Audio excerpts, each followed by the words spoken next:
Howdy, friends. Welcome to the Fort Worth Property Management Podcast. I am your host, Mason Arispe. I am the Operations and Business Development Manager here at First Choice Property Management in Fort Worth, Texas. This is episode 1 of the Fort Worth Property Management Podcast. We are super excited to roll this out for you today.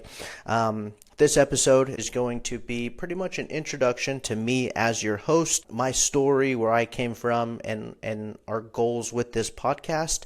And then for the second half of the podcast, we are going to bring on our first guest star, and that'll be the owner of our company. And we will bring him on, learn a little bit about our company, our philosophy, and stuff like that. So we're super excited to roll out this first episode for you.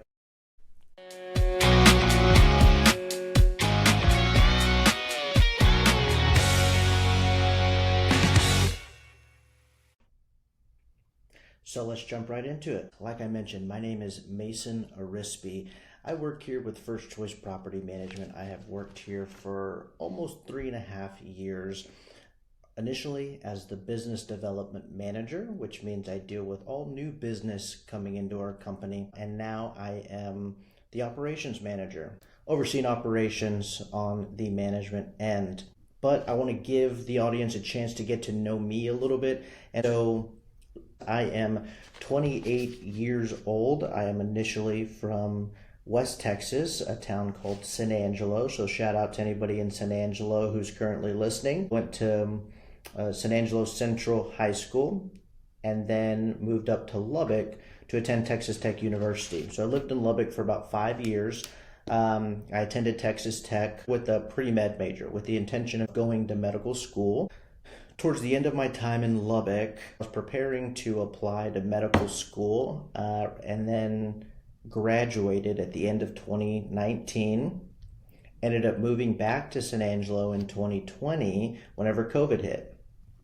So during that time, I was studying, I was taking the MCAT, I was applying to medical schools, and during my first round of applications, I did not get into med school. So I was like, okay, it happens every once in a while. I can build my resume, pad a little bit more, and then reapply next year whenever applications open back up.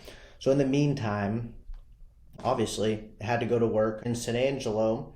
I ended up working at a bail bonds office that is a close relative of mine, which I started working at, just helping out in the office because, funnily enough, during COVID, people were still getting arrested. So the bail bonds office was still open. So I worked there with my Uncle Louie. It's actually where I met my wife, so thank you, God. But worked at a bail bond office. And I don't know if listeners really know too much about the business end of bail bonds, but the way that it works is that you're able to post bonds for people who go to jail by using collateral that you own instead of cash. And so as I worked at this business, I learned a little bit about holding assets, acquiring real estate, and using that to build wealth in different ways.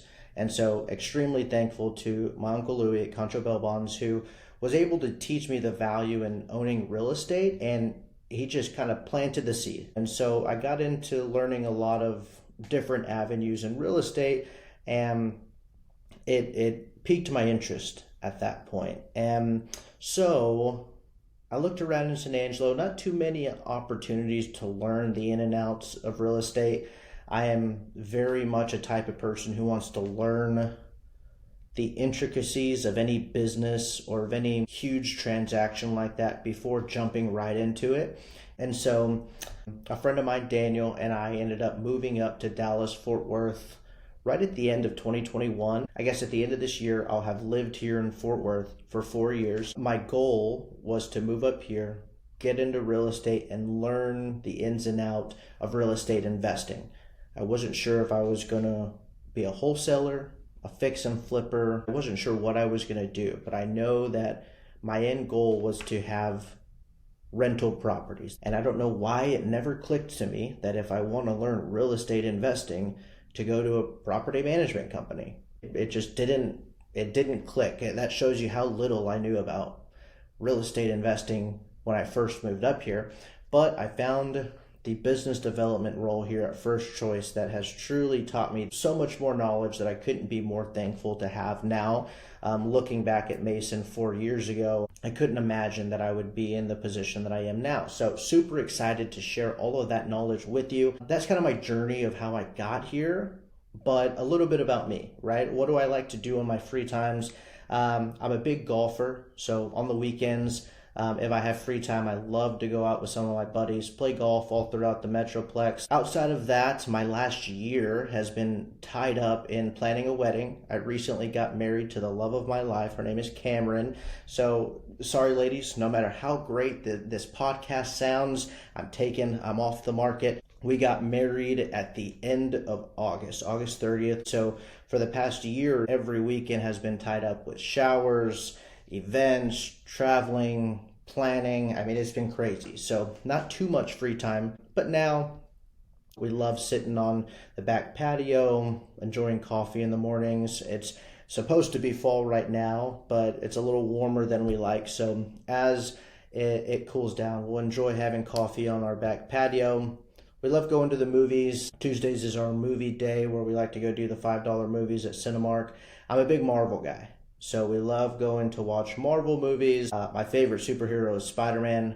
Always has been and probably will be for a while. I love watching the TV show Friends.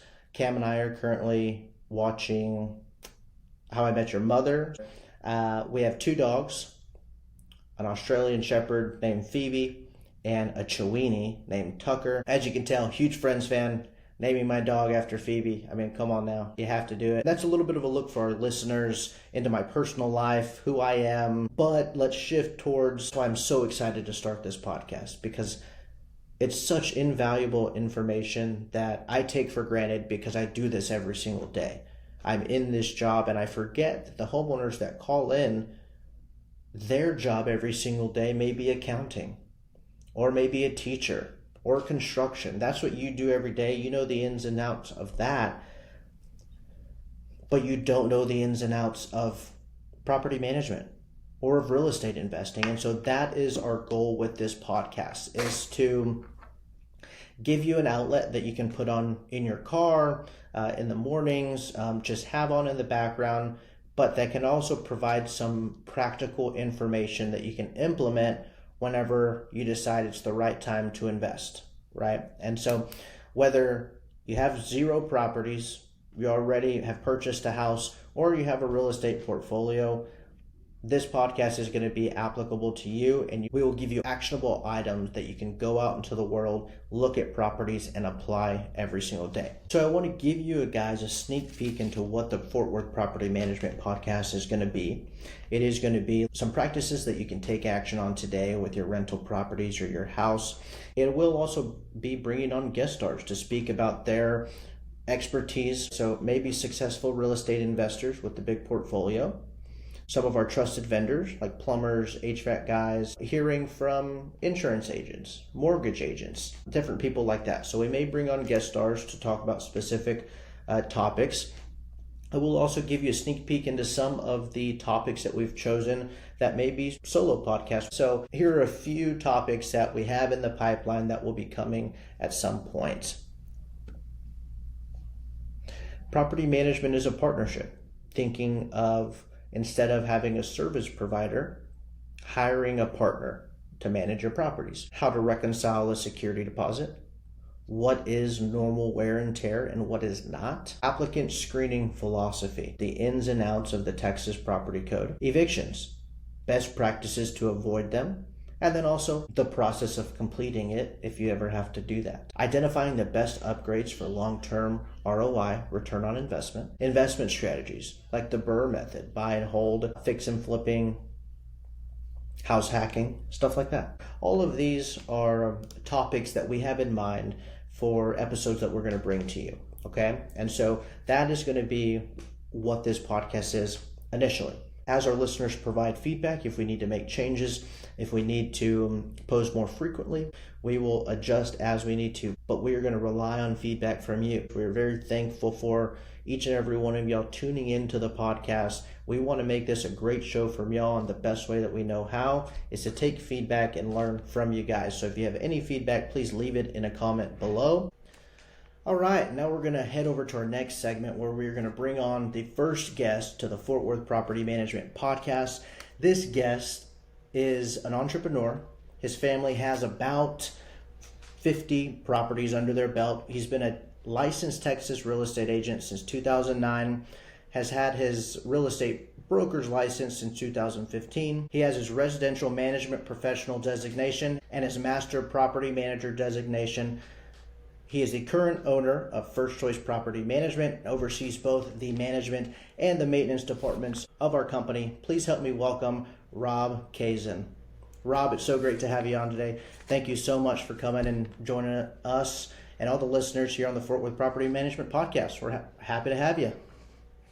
Jason, thanks for having me. And thank you for taking this role of being our host of this cool podcast that we're rolling out for our company. Of course. I'm super excited. I'm very thankful for everything I've learned over the past few years. And so we're excited to pass it on to our listeners. And so what I informed them of earlier in the episode is that this first episode is pretty much going to lay the foundation and give insights into our personal lives, into our professional lives, and just give them an idea on who this information is coming from. That it's not a random Joe Schmo with no real estate experience, that we do have some credibility under us. And that's why I thought it would be perfect to bring on the person who's taught me everything to kind of help lay the foundation. So I have a few questions here for you. We'll jump right into it. I kind of want to start off a little bit more personal. So for all of us listeners who don't know you, tell us a little bit about yourself and give us some insights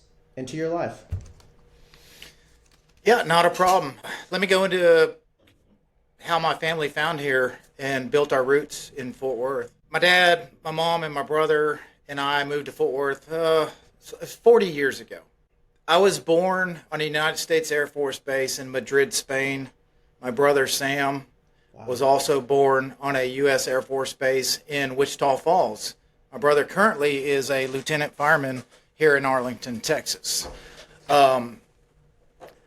My dad spent 25 years in the armed forces, mainly in the Air Force.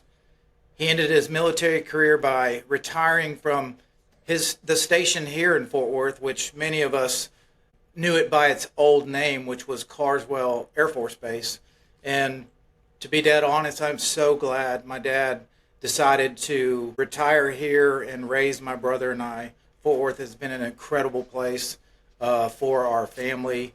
And that all started with my dad deciding that this was home. My dad started the company 35 or so years ago, and I was involved young, not in any big roles or anything. A little bit of hands-on with the properties because my dad would, quote-unquote, hire me. I'm not sure I even got paid, but I would have to clean out some of the units after a tenant would leave, and some of them left them nice and some of them not so nice.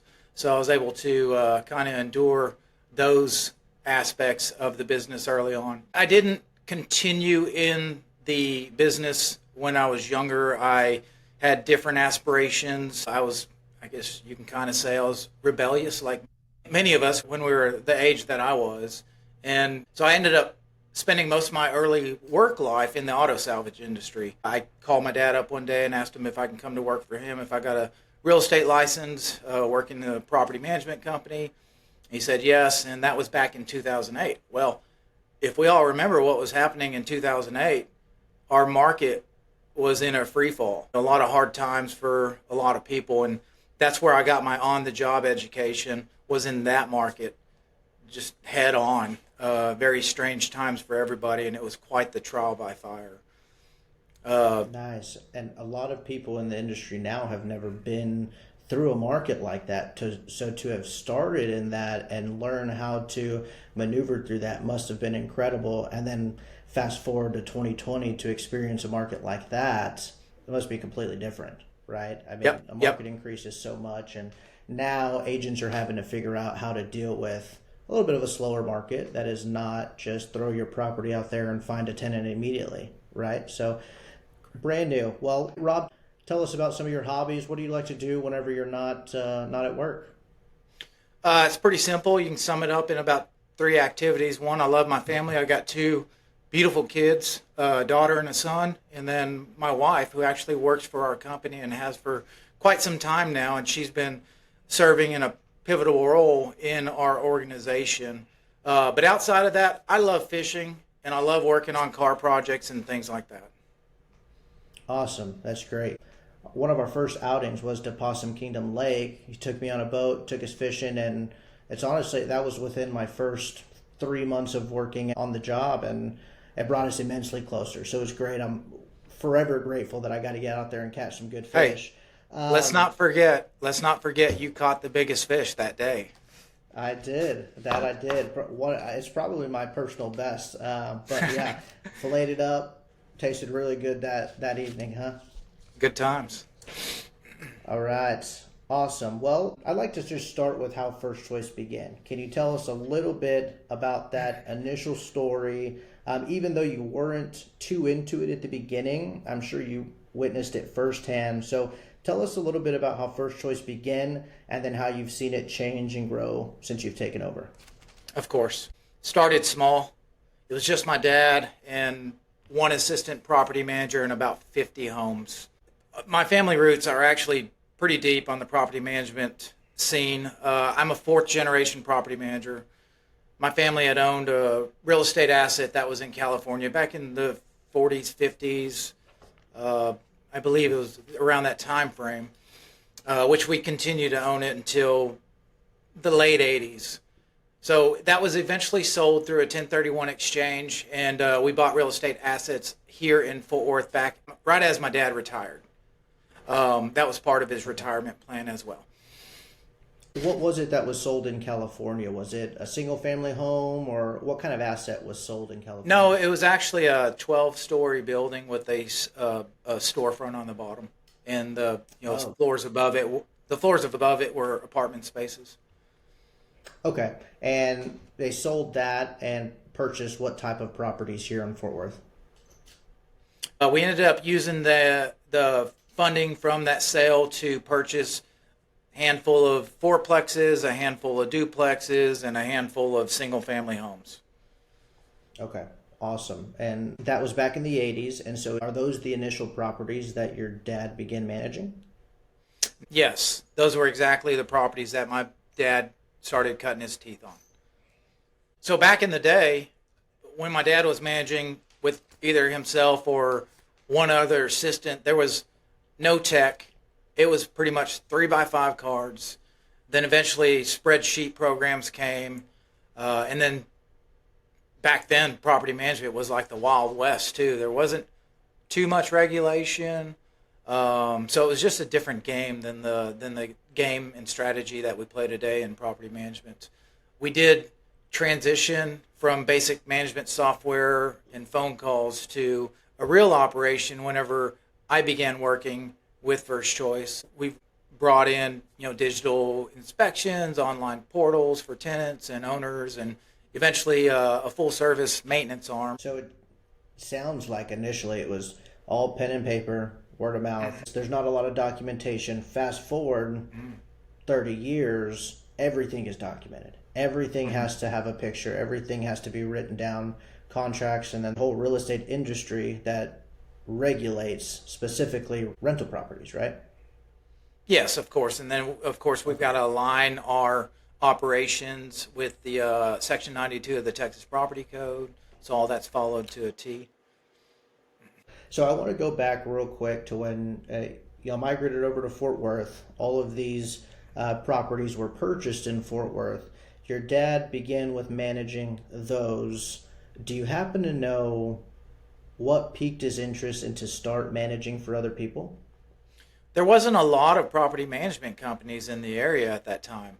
So if somebody was moving out of state, a lot of our business back in the day was because of, his military service and just connections here.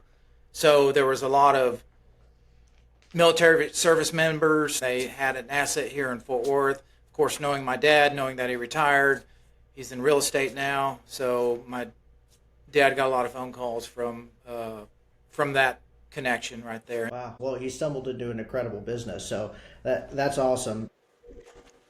And so I know now every week we have our Tuesday meetings. We sit down and everybody on our team listens to our core values, our company vision, and we all make sure that we're aligned with that. So think back to about 35 years ago. What was the early vision to the company? What was there one? So there wasn't one defined, but thinking back, it was basically practice what we preach. So the way that we manage our family's homes and the success that we've found in doing it, it's basically a practice of tier 1 standards on all of our personal assets that we have under management. We know the success this strategy brings, and we align ourselves with the clients that share this same philosophy. So the tier 1 mindset, we figured it out over the years. It's quality really attracts quality. So the game is to set your property up to attract tier 1 tenants. This may require additional expenses, depending on the age and condition of your asset. That was the basic strategy back then, was like, if we're finding success on our own rental properties, then we can definitely bring this over to our clients to help them find that same success. Fast forwarding to now, our current vision, we're on a mission. We want to set the standards for what a good property management company looks like here in Fort Worth, not just to be another company collecting rent. We want to be the best. We strive to be the best. We do stumble every now and then. We're all human. Everybody makes mistakes, but I'm the first one to step up and make things right every time. Just do the right thing. So, that's our vision, right? Current vision.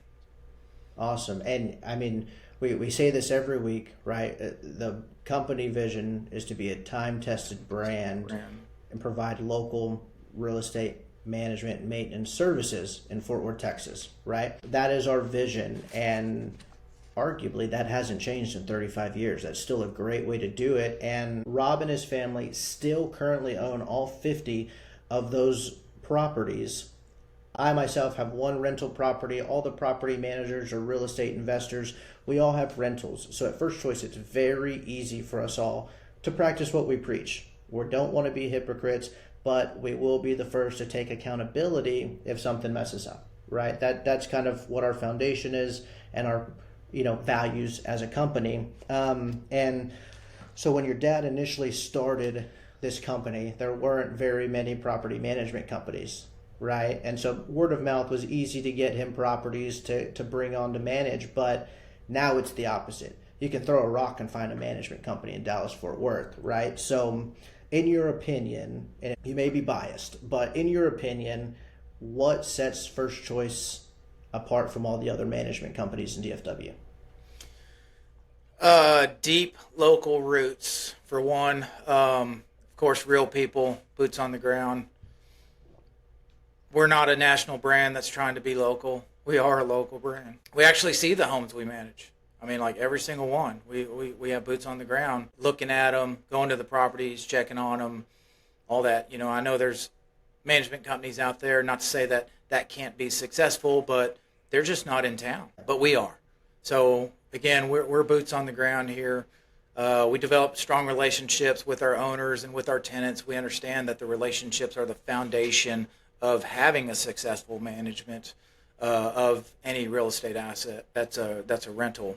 And we do turn down properties that really don't fit our standards, or if we're not aligned philosophy wise with individuals that may call up here, we're happy to discuss and then help them out, find another management company that maybe more aligns with their style of management if they don't align with ours. Yeah, the model of a property management company is the more units you manage, the more income you bring in, the more money in your pocket, right? And so you just mentioned you're not trying to grow to be the biggest. Is there a reason why you want to stop at a certain door count? Yeah, I think you lose track of a lot of things when you're just setting your goals to be, that lofty. I have no interest again, in being the biggest. We do want to be the best, so we want to utilize that control and stay focused on our customer service, on our relationships, all that game. It sounds like the more quantity you have, the potential to kind of suffer with the quality aspect. If you have too many Yeah, houses to look after, you can't really be boots on the ground of every single one of them. I'm not saying it can't be done, but you definitely stretch yourself out thin. Okay. Yeah, and I've seen it firsthand. I don't think I could. We're in Fort Worth right now. We're about an hour and 20-minute drive away from Frisco, one of the nicest parts where everybody wants to move to, but we don't manage in that area. I don't think I could set aside a few hours to go over there just because we forgot to put a sign in the yard. And so it's one thing for door count, but also your service area. Yeah, we can touch on that. Because I grew up here in Keller. When my dad retired, I was 4 or 5 years old. I, just about to start kindergarten, and we were in the Keller ISD area. So North Fort Worth, Keller. These are our stomping grounds. Hey, Keller peeps. And again, because these are my stomping grounds, we want to keep our service area tight. We do manage all of Tarrant County. We go outside of Tarrant County, just barely east of Grand Prairie, Tarrant County border right there, and then a little bit outside on the west border. We'll go up into Weatherford. North, we'll go up into the Argyle area. That's Denton County, and then south of us, we'll hit a bit of Johnson County. That would be like South Burleson. And as Fort Worth grows a little bit, it's okay to kind of fluctuate with it, pick and choose where we want to manage on the outskirts, right? But it's so different than driving an hour and a half through city traffic at midday or something. That's completely different. So we do have a different style than most management companies, and we don't jive with everybody, right? Our company is not the best fit for every homeowner who has a rental property. How would you best describe our management approach? I think if you try to build your management company to where you're for everybody, you're somewhat of a chameleon. So we didn't want to do that. We wanted to focus on what we believed produced a successful management scenario between tenants, owners. That's being fair to both parties. The type of tenants that we want to attract are the tier one tenants. In order to attract the tier one tenants, your property has to be set up for tier one standards. If we want to attract the 800 credit scores, we want to attract the good job income earners. We want to attract just all in all the better end of the renters to increase our percentages of success. It all starts at the property, at the condition of the property, and sometimes that's scary for a lot of investors. If you've got short-term investor mindset, then you're likely going to be, analyzing every penny that you spent, which is, I understand it, but there's got to come a point where that's going to work against you in the long game. And a lot of our philosophy has to deal with, what's your asset going to be like down the road. So we don't have these horse blinders on all day long. We're looking at the big picture. That is the long game, and that's our strategy. What can we do to these properties today that creates a better scenario later on down the road? Awesome. Well, I really appreciate your insight. It's incredible to learn about a company that has been around in the same area successfully for over 30 years. That's 8 years longer than I've been alive. So now I want to pivot towards some practical advice for either potential landlords or current landlords who are listening in right now. So somebody with this much experience under their belt, what is the biggest thing landlords misunderstand about property management? I guess one of the biggest things that gets thrown around all the time is, all we do is maybe collect rent. We collect checks and we send checks, and, that's not that straightforward. There's definitely a lot of other activities that goes into managing properties at a level that we do. And the truth is, property management is about protecting investments and building relationships. So if you're not in tune with identifying with your tenant, understanding that the tenant needs to, the enforcement of the lease is super important. There are some gray areas in our leases that, have to be navigated through. Not everything's 100% figured out. So it's up to the individuals to, work things out when there's problems. So the biggest thing we found out early on is, if you're not considering the other side of the tail a little bit, then you're going to have a soured relationship. And that can be with your tenants. That could be with your clients. Pretty much anything and everybody in life for us all revolve around a relationship. So if you truly want success with your tenancies, that relationship matters. So it honestly sounds like a property management company is a very important mediator in making sure that both parties are happy and that the house stays occupied. Everybody's happy when it's occupied. Okay. Yep. Awesome. So that we can make this applicable to all types of listeners, what advice would you give new landlords or investors? Well, a lot of the problems that we're seeing nowadays, or at least in this era, and it's happened before in markets, but this one in particular, since it's fresh, is we had a lot of clients or potential clients that just bought at the end of a just volatile market. Everything was going great. People were buying properties, and then eventually they got to the point where maybe they weren't worth what they were paid for them at the time. Only to find out to put it out on the market, can't get the rent that they were wanting. So get educated before you buy. Understand the markets. Don't just see an ad saying buy real estate in Texas. It's so hot, you're going to make a ton of money. Get educated before you buy. Okay. Yeah, and so now, Rob, let's say that we do have a landlord who realizes that they're just not cut out for being a landlord. What should people look for when choosing a property manager? The biggest two things that come to mind are communication and accountability are pretty much everything. You can get a lot of property management companies, if it's just one person and depending on their size of book, maybe they can't communicate as much as a property management company that has some more employees or has more structure in it that has that ability to reach out and just inform clients on what's going on with their property. And again, we're not impervious to making mistakes here, but we always look at our mistakes and we always improve upon them. So communication, accountability, we're always accountable for sure. Yeah, and doing it the right way the first time, because there's a lot of people who just like to see the smallest number and just choose to go that way.